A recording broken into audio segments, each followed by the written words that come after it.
We have won because New Yorkers have stood up for a city they can afford. A city where they can do more than just struggle. That was just some of Zohran Mamdani's victory speech made just after midnight Eastern.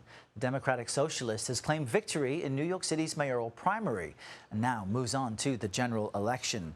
CBS News' Jared Hill brings us more on what many describe as a major upset. Jared, good morning. Hey, good morning, Errol. Mamdani appears to have come out on top in this very expensive race. Look at some of these stats right here from the software company Ad Impact. It says $37 million was spent on ads overall in this mayoral race for New York City for just the Democratic ticket. $20 million of that was from the Cuomo campaign alone, meaning that he spent more than all of the other candidates combined. Here's where things stand, though, when it comes to the votes. With more than 90% of votes counted, Mamdani has a lead of more than 70,000 votes over Cuomo. This race is going to be officially decided when the ranked choice votes are counted because no candidate got more than 50% of the overall vote. But Cuomo conceded last night. Take a listen. I'm proud of the issues that we discussed. But tonight was not our night. He put together a great campaign, and he touched young people and inspired them and moved them and got them to come out and vote. And he really ran a highly impactful campaign. Cuomo also called his opponent to congratulate him last night. Mamdani ran on economic issues, kind of really some of these more left-leaning issues that were centered around affordability in New York City, talking about affordability of housing, free buses, free transit, as well as childcare in New York City. We've heard the saying, you know, all politics are local, but last night, Mamdani also discussed the president and the future of the Democratic Party as a whole. And it's where the mayor will use their power to reject Donald Trump's fascism, to stop mass ICE agents from deporting our neighbors, and to govern our city as a model for the Democratic Party.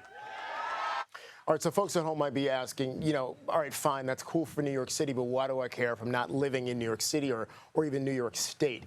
It's unclear if this is a sign of a national shift for the Democratic Party and for progressive candidates in particular. That's something that a lot of people are watching out for because this was kind of seen as a battle between the old guard, Cuomo, and the new guard in Mamdani. The general election is going to happen in November, and if he wins, he would be the first Muslim and the first Indian-American mayor of New York City. Yeah, Jared, and that's significant. And the man is only in his early 30s. So what will the general election look like in the country's largest city? That's a good question, because we don't really know quite yet. And part of this is what we're seeing with all of the ranked choice voting that's happening here. So it's a question that we don't know yet. But in a statement, former Governor Cuomo said that he is still going to consult with his team about whether to run as an independent. That is something that he can, in fact, do. The Republican in this race, Curtis Sliva, if that name's sounds familiar, it's because he ran against Eric Adams 4 years ago.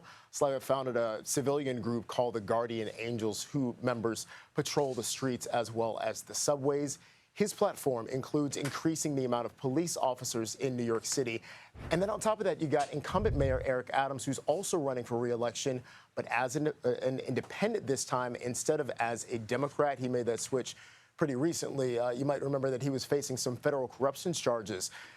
President Trump, though, pushed the DOJ to drop them so that Adams could focus on immigration enforcement in the city. In his announcement in April, Adams said, quote, "There isn't a liberal or conservative way to fix New York." Again, what this means for November is that there could be a lot of names on the ballot that a lot of people are pretty familiar with, and so it'll be interesting to see how all this shakes out. Never a dull moment in New York politics. Jared, thank you very much. Thanks.